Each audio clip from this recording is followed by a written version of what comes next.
Hey folks, Curtis Stone here. Today we are carrying on our video series where we're exploring all the US states and Canadian provinces through the lens of homesteading and taking into consideration all the good, the bad, and the ugly of each state and province. And today we're going to talk about Alaska. And Alaska is a very cold place, but it's also pretty interesting because it has these really neat temperate regions that kind of go along the coast. And though it is cold, it's temperate and it's not as cold on the coastline as it is into, the high interior like Fairbanks. But even Fairbanks has some neat microclimates to it as well. But generally speaking, if you're in Alaska, you got to like winter because you pretty much have 8 months of winter. And also you have a significant period of time that's very dark. But you also have really long summers. And so there's some great gardeners and farmers in Alaska. There's not a ton of them, but you can do some pretty cool growing with those really, really long summers. You pretty much make hay while the sun shines. And, you've got your sort of 2, 3, maybe 4 month growing season where you can grow a lot of stuff in a short period of time. And then the rest of the year is winter. And you might enjoy that, or you might not. And so if you don't, I wouldn't suggest moving there. But, people are drawn to places like Alaska and the Yukon and the Northwest Territories because it's freedom in the sense that there's just very little government infrastructure up there. And so I've often said there's a direct correlation between concrete and tyranny.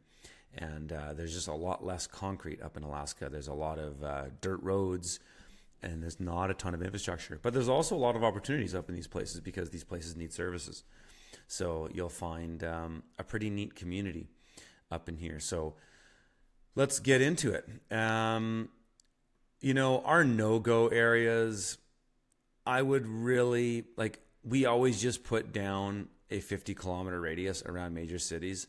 But honestly, I would pretty much ignore it. As far as Alaska is concerned, Anchorage is not a big city.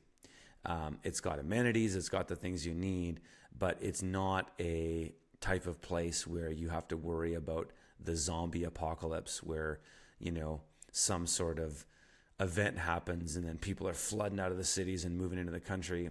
If you're living in Alaska, you're probably semi-resourceful. And so I wouldn't really... We're going to look at properties that are outside of this, but I wouldn't really pay much attention to this 50-kilometer radius in the case of Alaska, just because of how remote it is. So don't worry about that. But we just throw it down. It's just a thing that we do. Is let's avoid cities and such.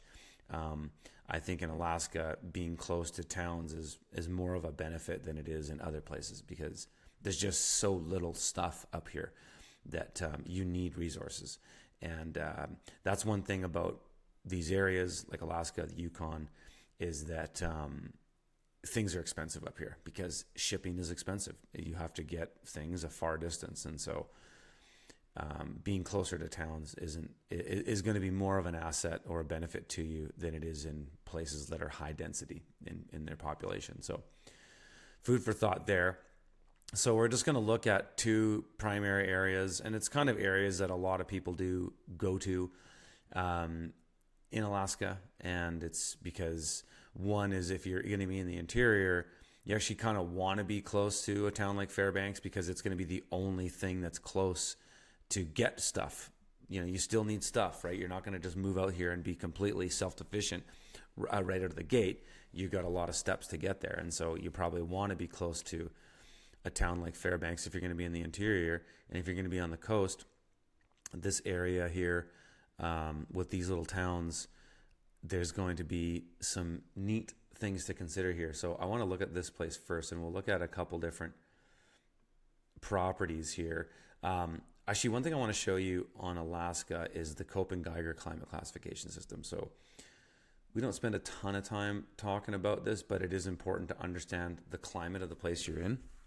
And so let's talk about the Köppen-Geiger a little bit more right now because it's almost more relevant in a place like Alaska where it's cold. So Alaska is a it's mostly boreal and Arctic. So climate classification, there's 5 categories. There's equatorial, which is tropical. There's arid, which is, the semi-arid and arid deserts, the high plateaus, the places that are dry. Think Wyoming to New Mexico to southeastern California. And then we've got the temperate regions, which are, all of our southeast, the areas that are rainy, get, high annual precipitation, like over 30 inches of rain a year. And there's a lot of variability within that. And then we've got the boreal climates, which reflect the boreal forests, which have the precipitous, snowy winters, but hot and dry summers, typically. And there's quite a bit of variation in boreal, which we'll get into. And then you've got polar, which is your Arctic climates. And so I would highly recommend not living in Arctic climates. It's basically, if you're Inuit, then you're used to it. But polar is a pretty tough place to be. Now, the neat thing about the boreal climates, you can see there's a bunch of different subcategories here. As you move to the right with the boreal climates, you get colder, and on the left, you're warmer. So a DFA climate is going to be what you see over in parts of Nebraska, Iowa, down here. This is all DFA.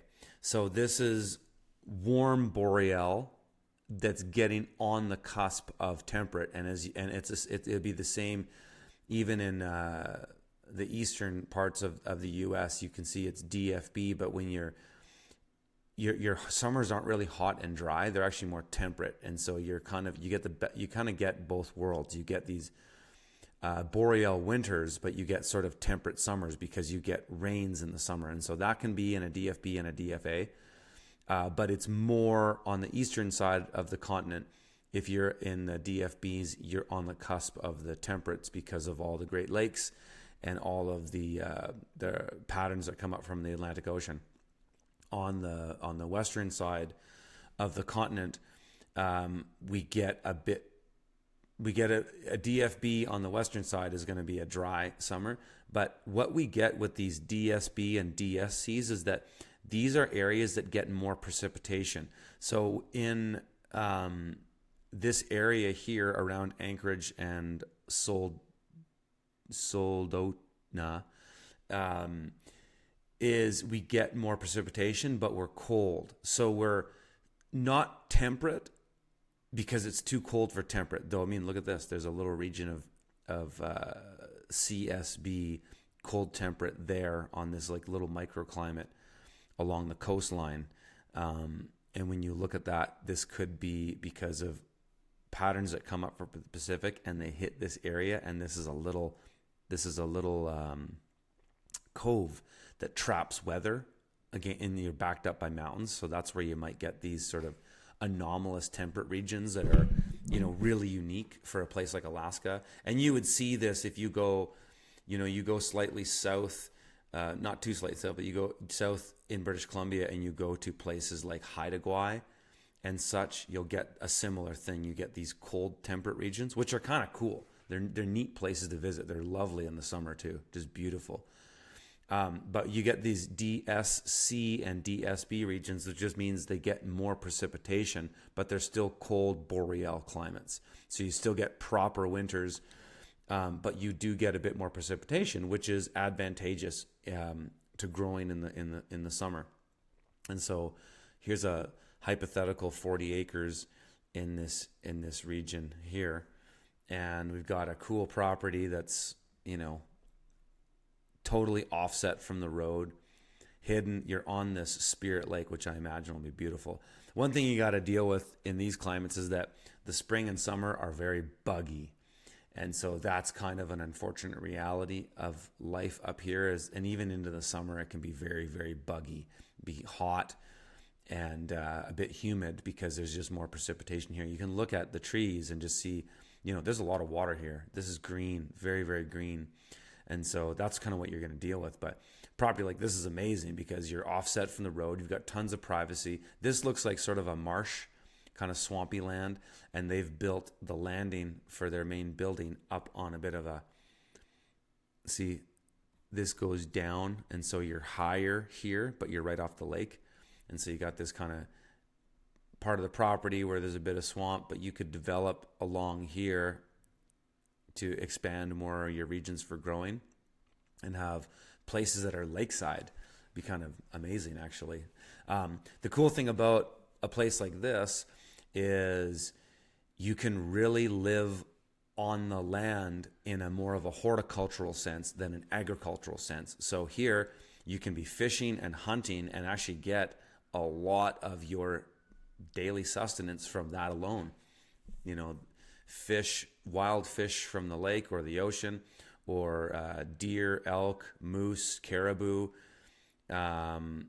These animals provide you with an amazing amount of nutrient-dense food that you can pretty much live off, because the natives did it. They all lived off hunting and fishing, no problem, year-round. That's all they ate. So human beings are adaptable. And so, you know, perhaps in a climate like Alaska, you're less focused on agriculture. Maybe you got a greenhouse for a kitchen garden and stuff like that, but you're most likely not going to grow things like onions and potatoes.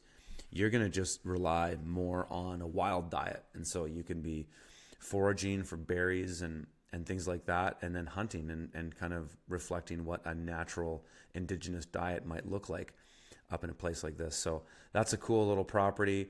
Now we got another 70 acres that's in this same little region, just a bit closer to the coast. And, you know, this is the kind of place too, where you're so close to the coast that you might be able to, you would definitely drive your boat down to the ocean and go fishing for the day. But you could also be catching some fish in these lakes. And property here, very similar. And you can see we get these low areas because of our proximity to the coast and all these lakes where it's quite marshy. And so again, it's going to be buggy, just like a lot of Alaska is going to be that way. That's just kind of how it is up north. It's pretty rough. Black flies, deer flies, no-see-ums, mosquitoes, you name it. They're out there. And so that's just kind of how it is up here. If you're going to live up here, you're going to be prepared to live that way. But, you know, another type of property where, again, you're going to lean more on the horticultural application for food or ways to get food than you will the agriculture. But again, you've got lots of space on this property, tons of areas around. It's very private. You could develop your inner landing here a bit better. You've got a lake. It's amazing. And you can pretty much do whatever you want up here because there's very little, you know, the municipalities just don't, they're just not there. There's just, you know, again, like I said, there's a direct correlation between the amount of concrete and the amount of tyranny or freedom you experience. And so there's just less of it. So you can do whatever the hell you want up in these places for the most part. And then we've got, there's another one down here as well. We got another 120 acre parcel. Similar thing, lots of lakes up here, lots of privacy, a bit closer to the road here, but on a dead end road.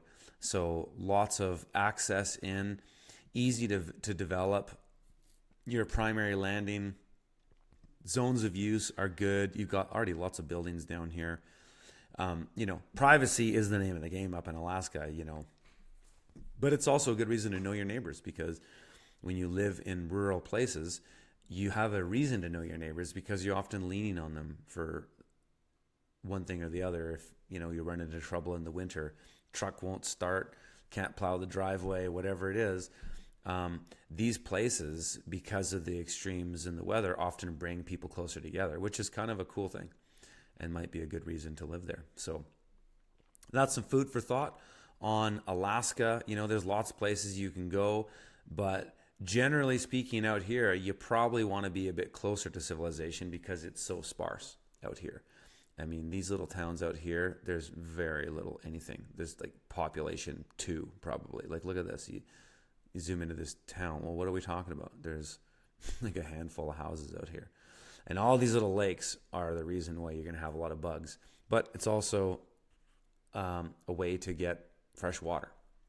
So yeah, that's Alaska. And then I don't even know if we had a property picked out up here in Fairbanks, but you know, this is kind of a cool town. It's happening. There's resources down here. You might find properties up in these areas, and might be a good reason to be close to this. You know, and a lot of the same. Again, I said this at the beginning, but just to reiterate it, all kind of a lot of the same logic that we follow when we're looking at properties in the main continental US don't really apply in Alaska as much. Like, sure, I wouldn't want to live right off the major interstate, and these aren't even interstates. Some of these are all just dirt roads. You still don't want to be right on the main road where there's traffic. And look at this. This is kind of suburban out here. But it doesn't pose the same amount of risk as it does in major metropolitan areas as it does in Alaska. Alaska's a bit of an anomaly. So yeah, if you guys like these videos, let me know where you want to go next, where we want to look at next. Now, we've done a lot so far. So there in the show notes of these videos, there's a playlist. If you want, you can check that out.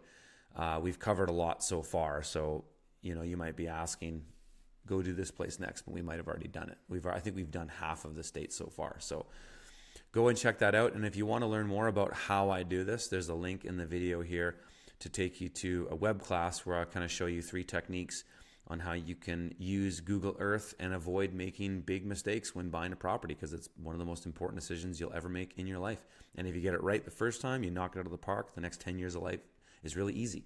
But if you don't and you screw it up, well, now you got a problem. You either got to sell the place you just bought, or you got to deal with the problems. And so it's far better to front load the information, make the right decisions up front, eliminate any properties that look like they might have a threat, and just focus on getting the right place and doing all the elimination up front, so you're not visiting properties and realizing the first 5 minutes you're on the property, hey, this place sucks, we wasted a whole trip. That's what this tool can do for you. All right, folks, we'll see you in the next one.